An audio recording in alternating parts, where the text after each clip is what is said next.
Hello friends, कैसे हैं आप सब लोग। आशा करती हूँ आप सभी लोग बहुत अच्छे होंगे और अपना ख्याल बहुत अच्छे से रख रहे होंगे। फ्रेंड्स, आज का जो हमारा टॉपिक है ये इम्पॉर्टेंट होने वाला है। जो भी एग्जामिनेशन देने जा रहे हैं, टीजीटी स्पेशल एजुकेशन टीचर का या फिर पीआरटी का, कोई अगर प्रिपेयर कर रहा है उसके लिए तो ये सीरीज़ उनके लिए बहुत ज़्यादा हेल्पफुल होने वाली है, फ्रूटफुल होने वाली है।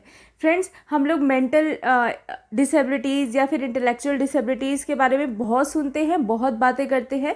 इंटेलेक्चुअल डेवलपमेंटल डिसेबिलिटीज़ एक नया आजकल आया है वर्ड, तो इस चीज़ पे भी हम लोग काफ़ी ज़्यादा बात करते हैं। बट फ्रेंड्स, जब हम सीरीज़ पढ़ते हैं पूरी, जब हम 21 अपनी डिसेबिलिटीज़ पढ़ते हैं या फिर 7 डिसेबिलिटीज़ पढ़ते हैं, उसमें मेन डिसेबिलिटी लिखी होती है मेंटल इलनेस।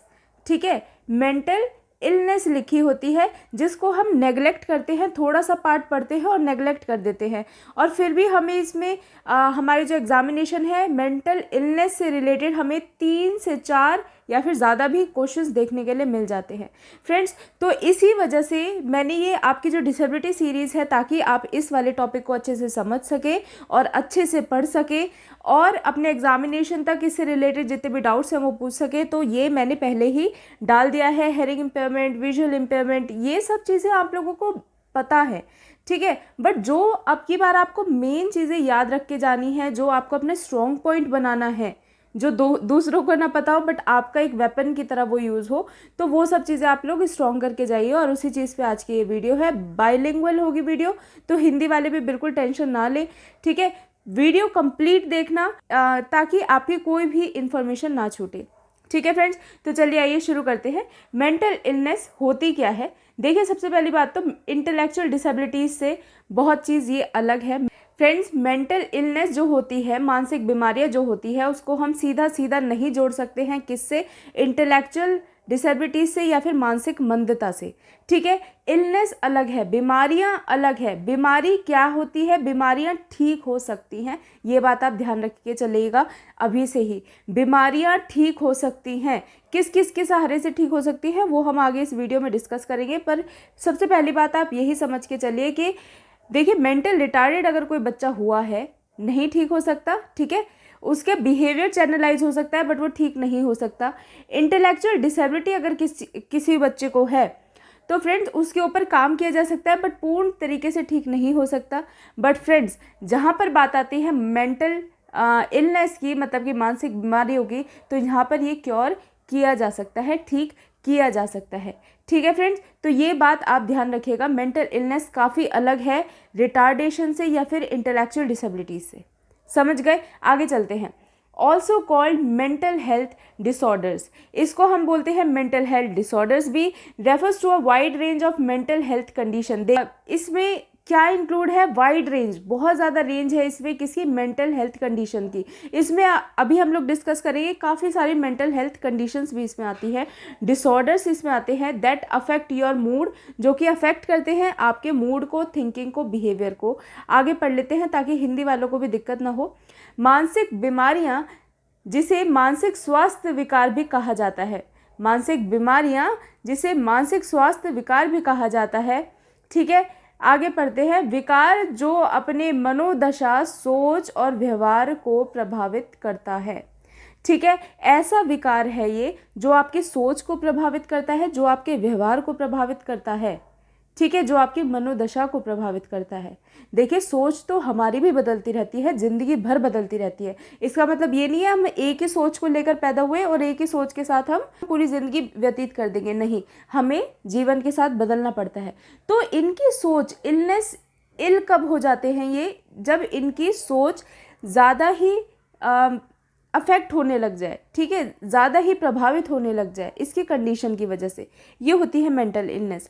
मनोदशा कैसी चल रही है, ठीक है, अभी मनोदशा कैसी चल रही है, जिसके कारण क्या होगा, व्यवहार भी प्रभावित होगा, ठीक है जी। आगे चलते हैं। बस ये 3 चीज़ ध्यान रखिएगा। मेंटल इलनेस, बीमारी, मानसिक बीमारी की वजह से मनोदशा, सोच और व्यवहार प्रभावित होते हैं, ठीक है, याद रखिएगा। आगे चलते हैं, प्रकार देख लीजिए, ठीक है।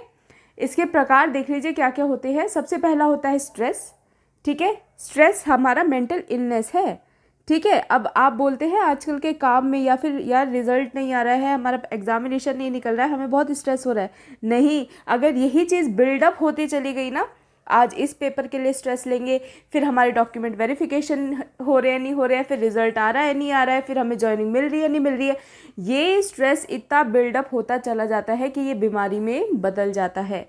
ठीक है, तो इसीलिए इलनेस हो जाती है, बीमारी हो जाती है। तो अपना स्ट्रेस पे आपको काबू रखना भी आना चाहिए। ठीक है। दूसरा है एंग्जाइटी, हड़बड़ाहट जिसे हम कहते हैं। ठीक है, ज़्यादा ही हड़बड़ाना, ज़्यादा ही किसी चीज़ को ओवर कर देना।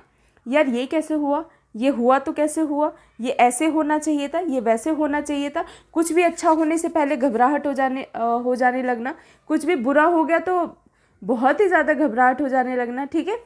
सिजोफ्रेनिया, ये भी हम आगे पढ़ेंगे, मैं बता दूंगी आपको। ठीक है। इसके बाद है डिप्रेशन।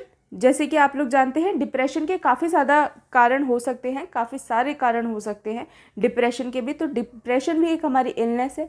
उसके बाद है पर्सनैलिटी डिसऑर्डर, इसे हम बाइपोलर डिसऑर्डर भी कहते हैं। ठीक है। इसके बाद है स्लीप डिसऑर्डर। ठीक है, कोई इंसान अगर परेशान होता है तो वो सोता ही रहता है, कोई इंसान अगर परेशान होता है तो वो सोता ही रहता है, ये बात आप ध्यान रखिएगा। ठीक है फ्रेंड्स, चलिए आगे चलते हैं। अब देख लीजिए विस्तार में मैंने बताया हुआ है, नीचे हिंदी भी लिखी हुई है, देख लीजिए। अच्छा, एक बच्चा मेरे से बोल रहा था मैम अगर आप वीडियो नहीं डाल पा रहे हैं तो आप ये हमें पीडीएफ ही बता दीजिए कि कहाँ से बनाते हैं। देखिए वीडियो लेट आने का एक ये भी कारण हो सकता है कि ये वाली जो पीडीएफ है ये मैं खुद आप लोगों के लिए बनाती हूँ।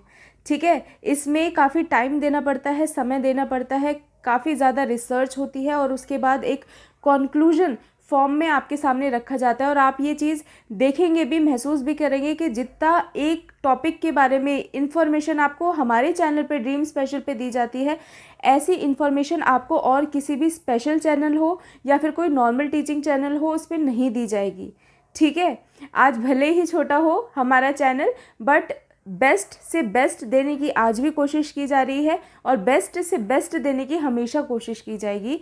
मैं बस यही आशा करती हूँ कि आप लोगों का एग्जामिनेशन बहुत अच्छा हो। ठीक है फ्रेंड्स, तो चलिए बिना किसी देरी के अब इसके प्रकार पढ़ लेते हैं जिसे हम कहते हैं टाइप्स। सबसे पहला है एंग्जाइटी डिसऑर्डर, जो कि मैंने आप लोगों को बता ही दिया था, घबराहट की बीमारी। घबराहट होना नेचुरल चीज़ है, ज़्यादा घबराहट होना बीमारी है। ठीक है, बात बात पर घबराहट होना बीमारी है, कोई बिना घबराहट वाली बात होने की मतलब है भी नहीं वो, और उसके बाद भी आप लोगों को घबराहट हो रही है, बीमारी है, डिसऑर्डर हो गया है आपको, आदत पड़ गई है आपको। ठीक है, और ये आदत किस चीज़ में बदल जाती है, मेंटल इलनेस में बदल जाती है, याद रखिएगा।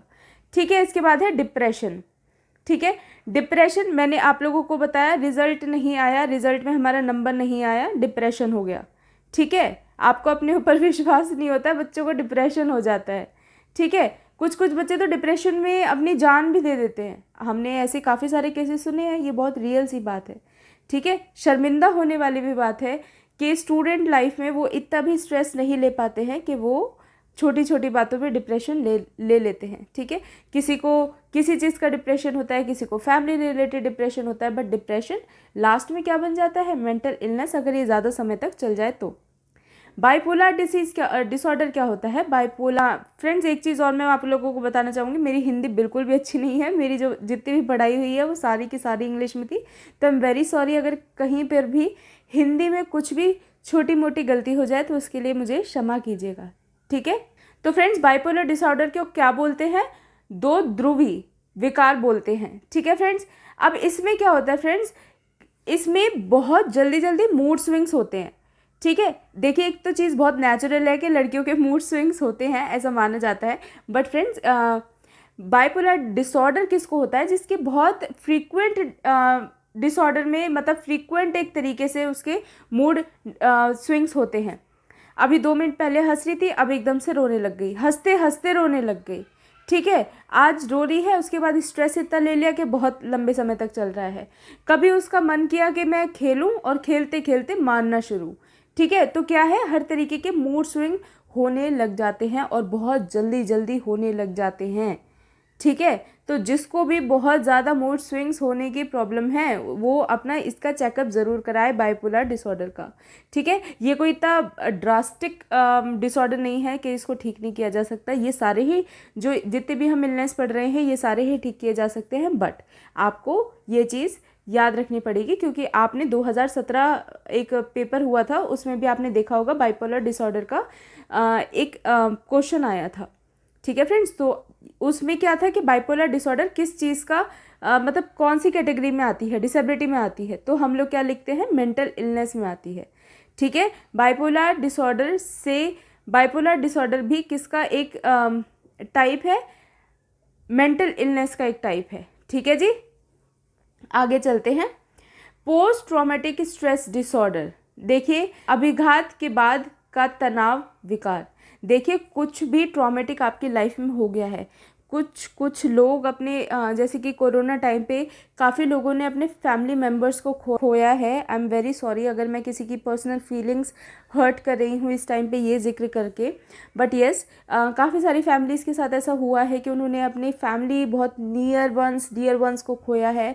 तो ये क्या था, एक ट्रॉमेटिक हमारे लिए एक स्ट्रेस का एक पार्ट था, हमारा एक ट्रॉमेटिक बहुत ज़्यादा फेस था। और जिन लोगों ने खोया है ना वही जानते हैं वो इस चीज़ से कैसे बाहर आए हैं, या फिर आई एम वेरी श्योर कि वो बाहर भी नहीं आए होंगे अभी पूरी तरह से, ठीक है। But time is the best healer, time के साथ ही बाहर आया जा सकता है। तो फ्रेंड्स कभी कभी ऐसे ट्रॉमेटिक पोस्ट ट्रॉमेटिक चीज़ें हो जाती है हमारे साथ, तनाव हो जाता है हमारे साथ कि वो हमारे लिए एक विकार बन जाता है, ठीक है। मान लीजिए किसी का एक्सीडेंट हो गया, एक्सीडेंट के बाद उसकी दोनों टांगें चली गई, उसने इतना ज़्यादा स्ट्रेस लिया इंसान ने कि अब मैं ज़िंदगी में क्या करूँगा। अब वो इतना सोचने लगा कि ये ट्रॉमा बन गया और एक विकार मतलब कि डिसऑर्डर बन गया। इसकी शॉर्ट फॉर्म भी याद रखिएगा, PTSD, ठीक है जी।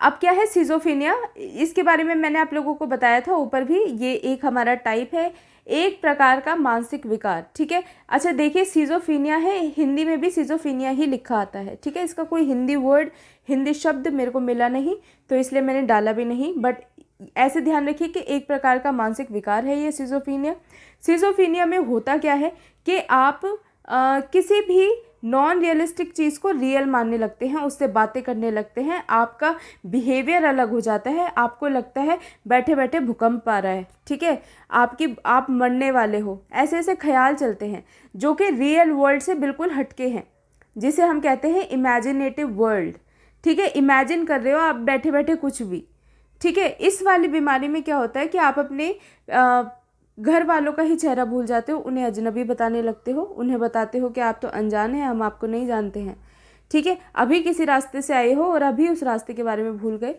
ठीक है। अभी आपके बैठे बैठे कुछ भी हो गया, आपको लग रहा है कि आपका शरीर बहुत ज़्यादा आपका शरीर बहुत ज़्यादा गर्म हो रहा है और जबकि हो नहीं रहा होता, आप खुद ही लेते हैं ये चीज़। आपको लगता है कि आपका जो फेस है वो किसी दूसरे इंसान की तरह हो गया है, तो क्या है, इमेजिनेशन चल रही है।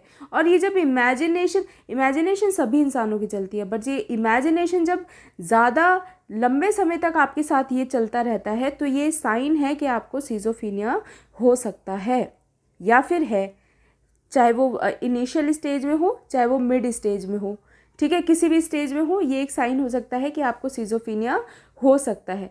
तो जनरली इसे ध्यान रखिएगा। सिजोफ्रेनिया किसकी बीमारी है, real world and imaginative world की बीमारी है। अपने आप ही कुछ भी ख्याली पुलाव बनाने लगना, ख्याली खिचड़ी बनाने लगना, ठीक है, कुछ भी किसी के बारे में सोचने लगना, जल्दी किसी के बारे में भूल जाना, ठीक है, अपनी चीज़ें रखकर भूल जाना बहुत जल्दी, ठीक है, अपने घर को ऐसे समझना कि ये मैं किसी और के घर में आ गया हूँ, तो रियल वर्ल्ड से बिल्कुल हटके सोचते हैं ये लोग, ठीक है। इसके बाद है ईटिंग डिसऑर्डर। देखिए जब कोई इंसान स्ट्रेस लेता है ना तो उसको खाने का डिसऑर्डर हो जाता है, ठीक है, या फिर सोने का डिसऑर्डर हो जाता है, तो ये भी किस में आ जाता है, मेंटल इलनेस में आ जाता है, ठीक है, मानसिक बीमारियों में ये भी आ जाता है। ईटिंग डिसऑर्डर जब ज़्यादा स्ट्रेस ले रहा है, कोई बात सोच रहा है, दुखी होएगा खाएगा, खुश होएगा खाएगा, स्ट्रेस ले रहा है खाएगा, सोच रहा है खाएगा, ठीक है, ऐसे ही सोने का हिसाब है उसका, उसे किसी भी टाइम सुला लो वो सो जाएगा, ठीक है। तो ये होता है ईटिंग डिसऑर्डर, खाने का डिसऑर्डर। पर ये होता कैसे है, बिहेवियर इशू है, तो ये होता कैसे है, इसको बोलते क्या है, मेंटल इलनेस इसको बोलते हैं, इलनेस में आ जाता है ये, ठीक है। देखिए इसके बाद है डिस्ट्रप्टिव बिहेवियर एंड डिसोशल डिसऑर्डर।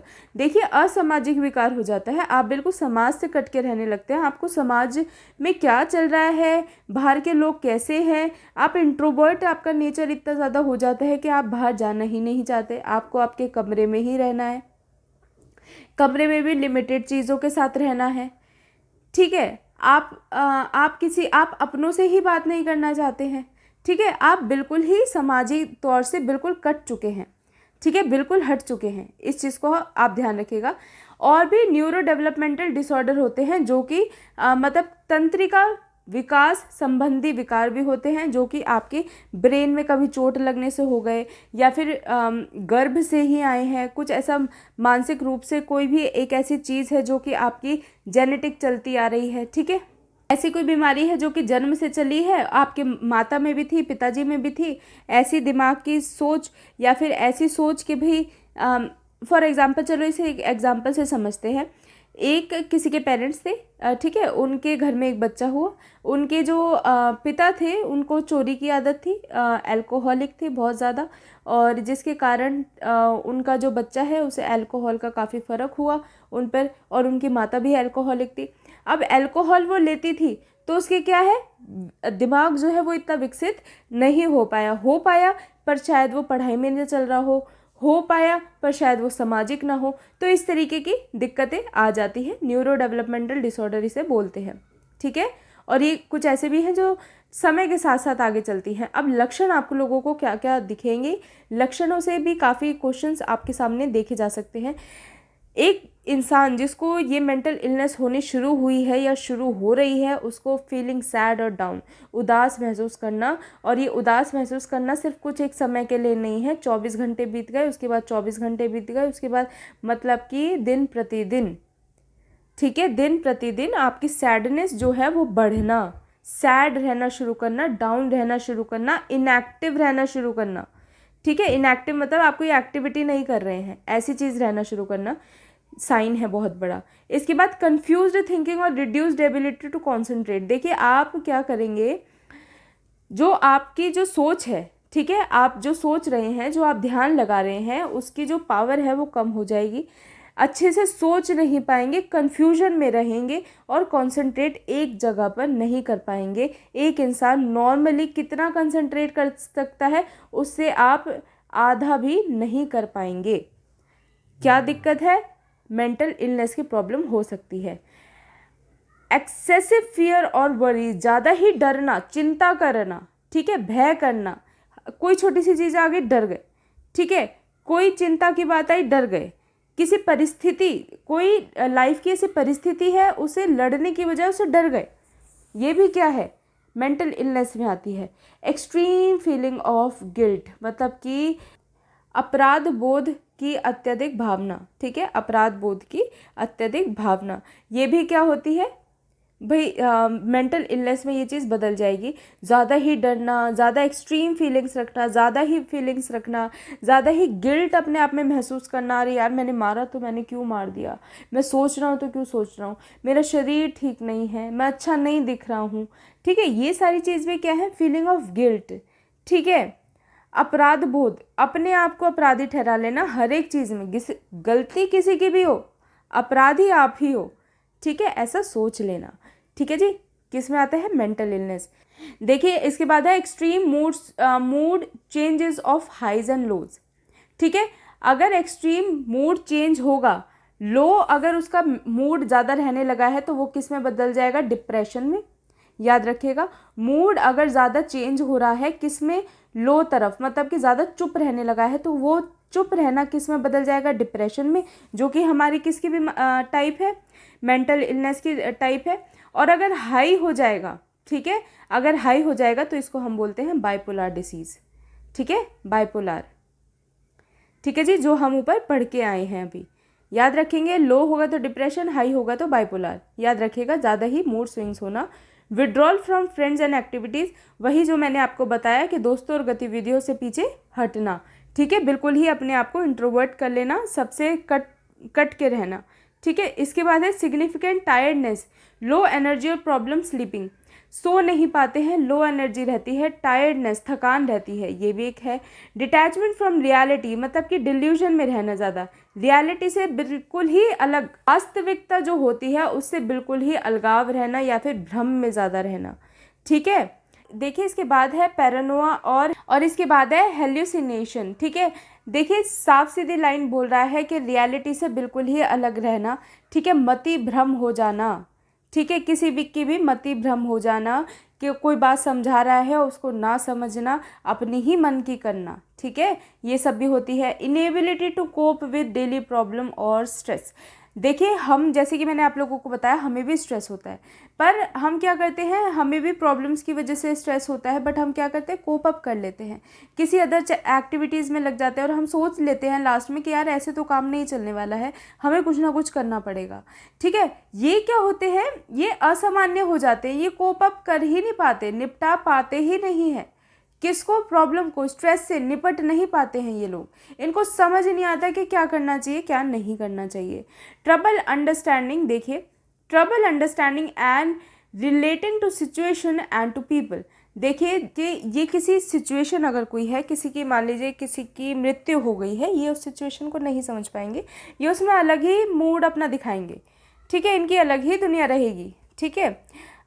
इसके बाद कोई भी सिचुएशन अगर है, ठीक है, कोई भी रिलेटिंग सिचुएशन है, कोई भी इंसान है, उसकी भावनाओं को ये नहीं समझ पाएंगे, इतनी एबिलिटी इनमें नहीं होती है। ट्रबल होती है, परेशानी होती है। प्रॉब्लम विद अल्कोहल और ड्रग यूज़, ये क्या करते हैं, ज़्यादा सेवन करने लगते हैं शराब का या नशीली दवाओं का। मेजर चेंजेस, अब देखिए नशीली दवाओं का इससे बहुत अच्छा एग्जाम्पल मैं देती हूँ। काफ़ी लोग ऐसे होते हैं जिनको नींद नहीं आती है, ठीक है, तो वो क्या करते हैं, रात को नींद की गोलियां लेते हैं, और गोलियां लेने की जब उनको आदत हो जाती है तो वो एक तरीके से आदी बन जाते हैं गोलियों के, ठीक है, जो वो नशीली दवाएं ले रही हैं उनके आदी बन जाते हैं, ठीक है, जो कि बाद में अगर वो दवाइयाँ छोड़ दे तो उसको मेंटल इलनेस हो जाती है, ठीक है। Major changes in eating habit, जैसे कि मैंने आपको बताया, ज़्यादा खाना, ठीक है, खाते ही रहना, खुश हैं तो खा रहे हैं, बुरा लग रहा है तो खा रहे हैं, रो रहे हैं तो खा रहे हैं, ईटिंग हैबिट्स। मेजर चेंज, खाने की आदतों में बड़ा बदलाव, ठीक है। एक्सेसिव एंगर, ज़्यादा ही गुस्सा।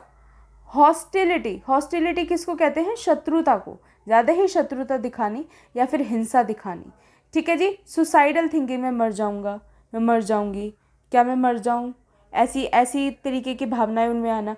अब देखिए इसके कॉज क्या रहते हैं, देखिए कुछ कुछ चीज़ें तो अनुवांशिक होती हैं, ठीक है, कुछ कुछ चीज़ें तो जेनेटिक होती हैं, हेरिडिटी होती है, अनुवांशिकता से आती है, ठीक है। माता पिता में कुछ ऐसा डिसऑर्डर रहा होगा तो इन बच्चों में भी आएगा, ठीक है। वो भी किसी मानसिक तनाव से जूझ रहे होंगे तो उसका असर जो है मानसिक रूप से वो बच्चे में दिखेगा ही दिखेगा, ठीक है। इसके बाद है संक्रमण, अगर कोई हो जाए तो किस पे असर दिखेगा, दिमाग पे असर दिखेगा। ब्रेन डिफेक्ट हो जाए, मस्तिष्क दोष या फिर चोट लग जाए, उससे भी दिक्कत बन जाती है। प्रीनेटल डैमेज, प्रसव पूर्व क्षति, देखिए जब आप मतलब जन्म दे रही है माँ, उससे पहले प्रीनेटल का टाइम कब होता है, बर्थ से पहले का टाइम जो होता है, उसमें अगर बच्चे को कोई भी डैमेज आ जाता है तो क्या कारण हो सकता है, मेंटल इलनेस का एक कारण हो सकता है, ठीक है। अब प्रीनेटल में कैसे होगा कि भाई ऑक्सीजन माँ के पास कम पहुँच रही है, बच्चा क्या है, हड़बड़ाहट उसकी तभी से ही शुरू हो जाएगी, हड़बड़ाएगा, दिल की जो धड़कनें हैं वो तेज़ चलेगी, और वो जो घबराना है वो शायद उसके साथ काफ़ी लंबे समय तक चले, ठीक है। अगर उसको अच्छे से डील नहीं किया गया तो वो मेंटल इलनेस में बदल सकती है। अब अन्य कारण क्या रहते हैं, देखिए बचपन में अगर कोई अब्यूज़ आपके साथ हुआ है, ठीक है, दुर्व्यवहार आपके साथ हुआ है, ट्रॉमा अगर आपके साथ हुआ है, आघात जिसे हम बोलते हैं, या फिर नेग्लेक्ट जिसे हम बोलते हैं, उसे उपेक्षा, ठीक है, नेग्लेक्ट किया गया है, आपके ऊपर कोई हानि पहुंचाई गई है, आपको कोई अब्यूज़ किया गया है किसी भी तरीके से, कैसे किस में बदल जाता है, मेंटल इलनेस में। क्यों, क्योंकि आप उस ट्रॉमा के बारे में बार बार सोचते रहेंगे और अपने दिल और दिमाग पर ले लेंगे, ठीक है।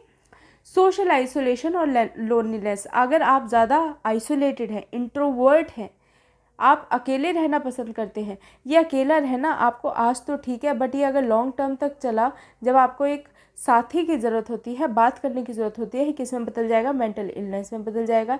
Experience in discrimination and stigma including racism. देखिए जातिवाद, ठीक है, सहित भेदभाव और कलंक का अनुभव करना, ठीक है जी। मतलब कि डिस्क्रिमिनेशन हो रहा है आपके साथ किसी भी रूप में, जातिवाद में हो रहा है डिस्क्रिमिनेशन या फिर कैसे भी हो रहा है, तो ये डिस्क्रिमिनेशन किसी किसी के लाइफ में इतना ज़्यादा रोल प्ले करता है कि उसको बहुत ही इंटरनली वो चीज़ हर्ट करती है, ठीक है। अगर किसी के मान लीजिए टाबू भी होता है, मतलब किसी चीज़ की, मान लीजिए कि उसका किसी कारणवश उसका एसिड से उसका फेस जल गया, ठीक है, और उसको समाज ने नेग्लेक्ट कर दिया, ये भी एक बहुत बड़ी स्थिति हो जाती है जब हमें मेंटल इलनेस हो जाएगी, ठीक है। कि एक तो वैसे ही मेरा शरीर ठीक नहीं है, ऊपर से मुझे मेंटल इलनेस भी होने लगी है, क्यों, क्योंकि स्ट्रेस बढ़ गया था।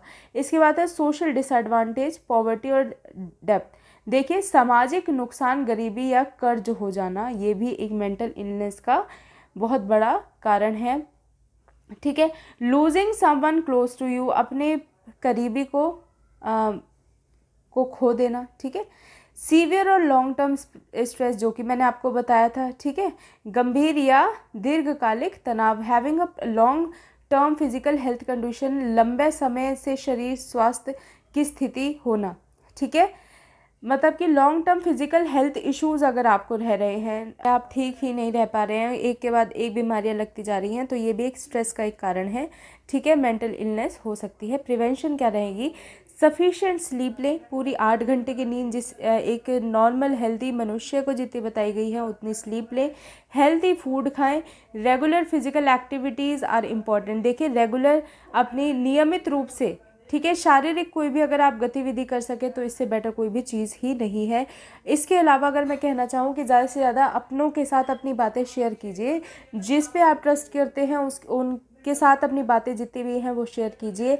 इसके साथ साथ अगर मैं आपको कहना चाहूँ कि जितनी भी लेडीज़ हैं, अगर वो प्रेगनेंसी के लिए सोच रही हैं या ऐसी कुछ स्टेट में हैं जिसमें वो एक बच्चे को जन्म देने वाली हैं, तो इन सब चीज़ों से थोड़ा बच के रहिए, खुश रहने की कोशिश कीजिए, दूसरों की हेल्प करने की कोशिश कीजिए, ठीक है। तो मेंटल इलनेस होगी ही नहीं। और जो कि मेन बात मैंने आप लोगों को बताई थी, मेन बात ये है कि ये सारी की सारी चीज़ें क्योरेबल हैं, ठीक हो सकती हैं, ठीक है जी, ठीक हो सकती हैं ये सारी की सारी चीज़ें। All the best for your examination. अपना अच्छे से पेपर की तैयारी करें और आशा करती हूँ आप लोगों को ये वीडियो बहुत पसंद आई होगी। अगर पसंद आई है तो लाइक कर दीजिए, अपनों के साथ शेयर कर दीजिए और आप हमारे चैनल को सब्सक्राइब भी कर सकते हैं। और फ्रेंड्स, आप साथ ही साथ हमारे टेलीग्राम चैनल से भी जुड़ सकते हैं, जिसका लिंक आपको डिस्क्रिप्शन बॉक्स में मिल जाएगा। फ्रेंड्स, मिलती हूँ आपसे नेक्स्ट वीडियो में, तब तक के लिए फ्रेंड्स टेक केयर, अपना ख्याल रखें। और फ्रेंड्स, मिलती हूँ नेक्स्ट वीडियो में, तब तक के लिए friends dream it, achieve it, bye bye.